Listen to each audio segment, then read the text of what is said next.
Boker Tov à tous et à toutes. Parashat Yitro. Matan Torah. Yitro et Matan Torah vont ensemble. Vaishma Yitro Kohen Miel Choten Moshe. Yitro a entendu les événements qui sont passés avec le Ham Israël. Ces événements ne l'ont pas laissé indifférent. Il a dit, je dois savoir et connaître Akadosh Baruch Hu. Qui c'est ce Dieu qui est si puissant, si fort? Et il envoie une lettre à son gendre. Je veux venir, je veux participer avec vous, je veux écouter, je veux partager avec vous, je veux étudier avec vous.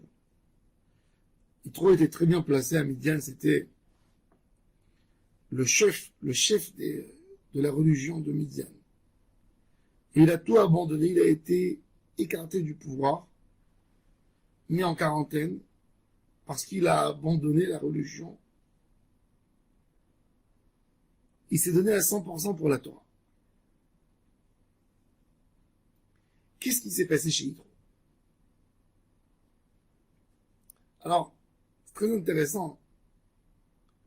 On a l'histoire de Yitro tout de suite après la parashat Béchalach, l'histoire de Amalek. Amalek et Yitro, les deux ont entendu les événements. Amalek est venu, s'il a entendu que les enfants d'Israël sont sortis d'Égypte. Et il a décidé de venir se venger. Mais quand il a entendu Amalek, que le Ham Israël sont sortis d'Égypte, il a bien entendu qu'il y a eu des miracles. Et comme il est venu se bagarrer avec eux, il faut être fou. Et Yitro, qu'est-ce qu'il a entendu? Lui, il a entendu qu'il y a eu des miracles.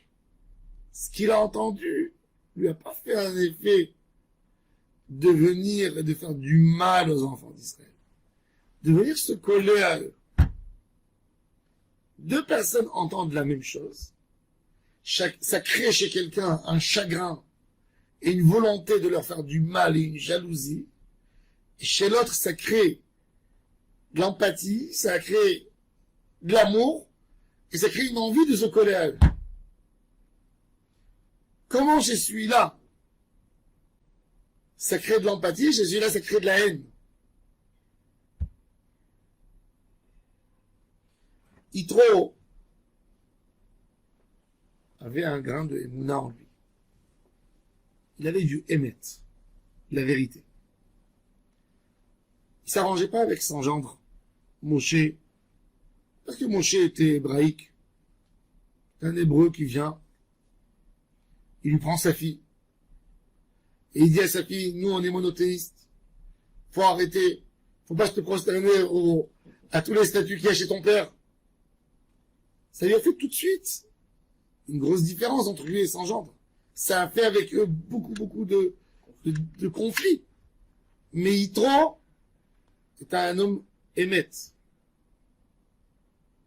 T'es pas là pour défendre sa cause toujours. Pour voir qu'est-ce qui se passe chez eux. Peut-être chez eux, il y a du émette. Donc tout ce qu'il a vu a renforcé l'élément de émettre de la Torah. Le miracle chez Yitro n'était pas la preuve qu'il y avait Hachem. Non. Yitro a accompagné l'histoire, le passage des Juifs en Égypte des années. C'était le conseiller de Pharaon à un moment. Quand Pharaon a voulu exterminer les Juifs, Yitro s'est sauvé pour ne pas donner la main à quelqu'un qui veut faire du mal. Et il s'est sauvé à Midian. Il a démissionné de son rôle.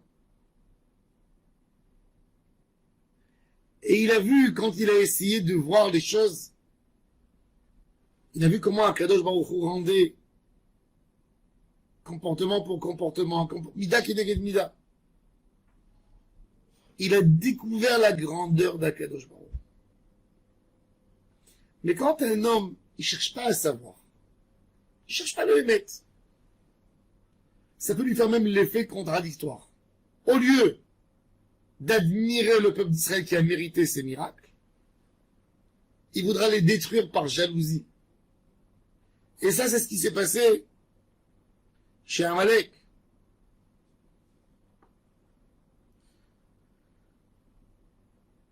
On peut voir des miracles dans la vie. Les miracles, c'est pas la base de tout. Mon cher Rabbeinu lui-même, il dit le Rambam avait très peur des miracles.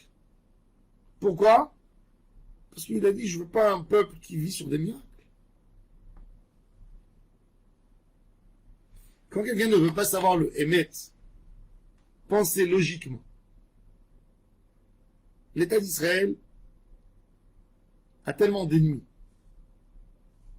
Il y a les Iraniens qui veulent nous exterminer. Imaginez-vous que demain, il va y avoir une colonne de feu qui va accompagner les Juifs qui viennent aux côtés, elle va s'installer sur le mont du Temple, elle va brûler la mosquée qu'il y a là-bas.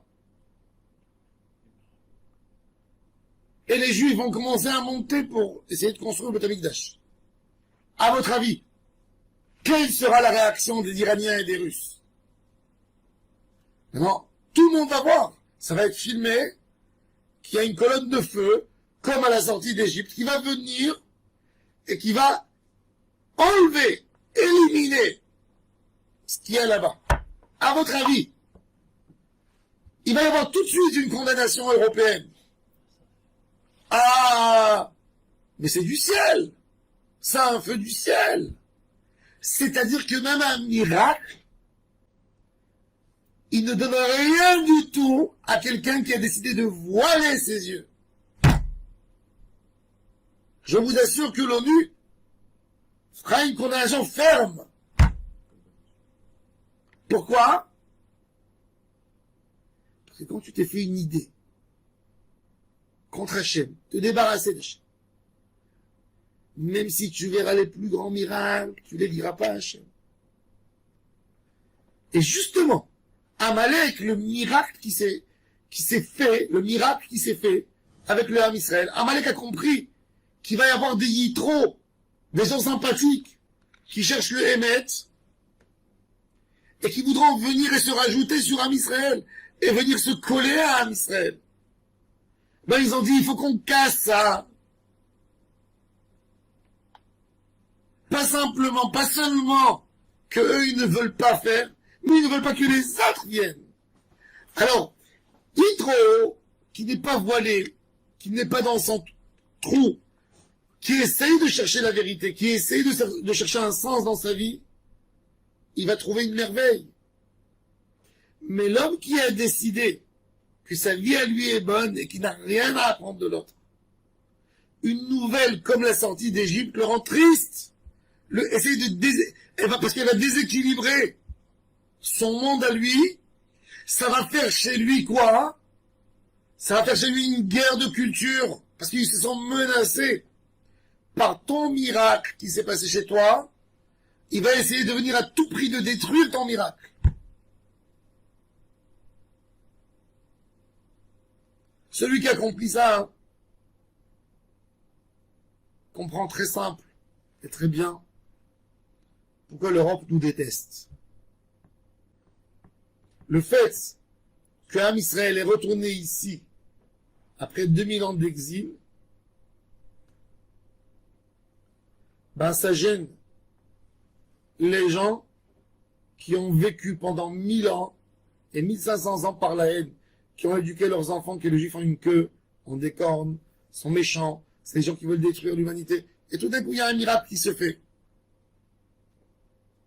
S'ils étaient honnêtes, s'ils avaient une honnêteté personnelle, si c'était des gens qui cherchaient la vérité, de voir l'existence du peuple juif et le retour en Israël, c'est le plus grand miracle des 20 siècles qui nous ont précédés. Le plus grand. Comment un peuple qui est venu de 153 pays se retrouve tous et font. Et comment la terre, elle donne. Yitro a eu très peur de ne pas tomber dans le Amalek qu'il y a dans chaque homme. Parce que cette méchanceté de Amalek, elle se traduit chez chacun de manière différente. D'où elle vient la haine des tzadikim? Vous savez, même dans le Ham Israël, il y a des gens qui s'opposent aux tzadik à Emet. Pourquoi ils s'opposent aux tzadik? Parce qu'ils entendent. Il y a un tzadik qui change les gens autour de lui. Que les gens à côté de lui, ils deviennent des Ovdei Hashem. Et pour l'homme qui a décidé que la Avodat Hashem doit être simple, elle doit être modeste, elle doit être... Ça le gêne, parce que ça lui pose un problème, parce que les gens ils vont regarder maintenant autrement. Non, mais il a dit autrement. Qu'est-ce qu'il fait? Il déteste le tzaddik. Au lieu de créer chez lui une volonté de se coller, ça devient une volonté de détester. Parce que ce tzaddik a dit quelque chose de nouveau que toi tu ne veux pas l'accepter. Il a dit un point de émet. Pour toi qui vis dans un mensonge, pour toi qui dit, qui veut faire un confort, qui veut pas bouger, qui veut pas sortir de l'endroit de ta zone de confort où tu es. Et lui, il vient, et il fait un Dvar Torah, il fait quelque chose qui va t'obliger à sortir d'où tu es. Alors il déteste le tzaddik. Ça, c'est le shoresh de Amalek. Amalek est déstabilisé par la vérité de la Torah. Il faut faire attention qu'on ne tombe pas dans cette klipat Amalek.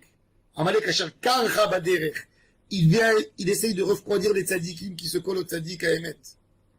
Il leur dit, mais non, laissez tranquille, restez où vous êtes. S'il arrive à les refroidir, c'est bon. Mais quand il voit qu'il n'arrive pas, il leur donne des coups. Et quand il voit qu'il n'arrive pas, il les touche dans la Brit Mila. Gama Brit, il leur donne des ta'avot. Ça, c'est le sot de la klipa de Amalek. Yitro. Il a entendu même la guerre de Amalek. Il a entendu où un homme peut arriver.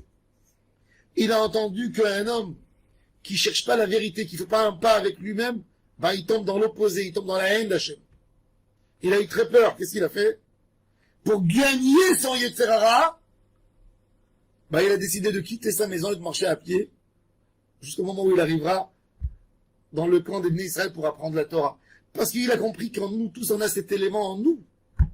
Cet élément de quand on ne veut pas se coller au Emet, bah, on va casser le Emet. On va dire qu'il n'est pas vrai pour ne pas avoir une obligation de se coller.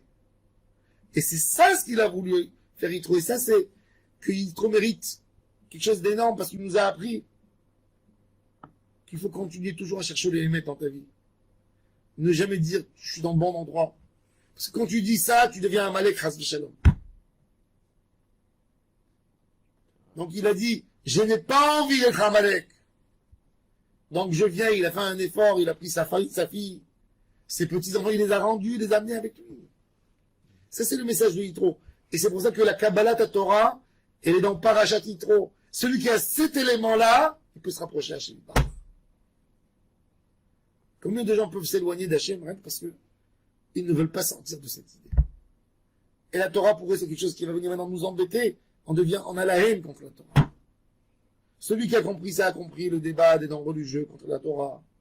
Celui qui comprend ça, il comprend pourquoi malheureusement il y a dans le Ham Israël des gens qui ne peuvent pas voir un religieux. Ils n'ont pas un problème de voir un bédouin, ils n'ont pas un problème de voir un marabout qui va s'installer en bas de chez eux à la maison. Ils appellent ça la culture, le pacifisme, le pluralisme. Ils ont plein de noms. Mais quand il va voir le juif qui va mettre un petit stand où il va ramasser les gens qui passent dans la rue, il va leur dire mettez des tefilines. Rien qu'il va leur proposer poliment, il va lui amener la police. Pourquoi? Parce que lui, il essaie de se voler, de dire moi je suis un homme bien. Ma vie elle est bien. Ma vie elle est sereine. Je suis tranquille dans ma vie. Et tout d'un coup, il y a quelqu'un qui vient et qui lui met un émettre devant lui. Oh, pas tenir. Il va sortir de chez lui comme Amalek, qui est venu de très loin pour faire la guerre avec Am Israël. Pourquoi? Parce que il a été déséquilibré.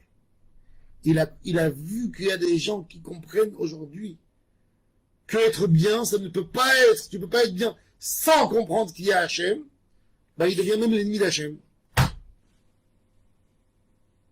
C'est comme ça que ça fonctionne chez l'homme, malheureusement.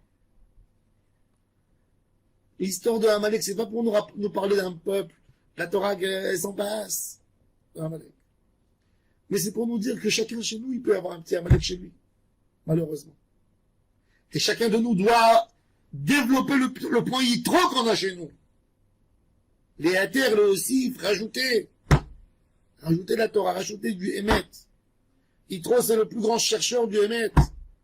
Et c'est pour ça que la parachat Matan Torah, elle a été donnée dans sa paracha à lui. Parce que même qu'il était goy, on a tellement à apprendre de lui. Un homme qui traverse un désert pour entendre que ce qu'on peut m'ajouter en Yirat Shamaim, à se coller à lui, à apprendre de lui. C'est notre maître et notre guide. Baruch Adonai Leolam. Amen.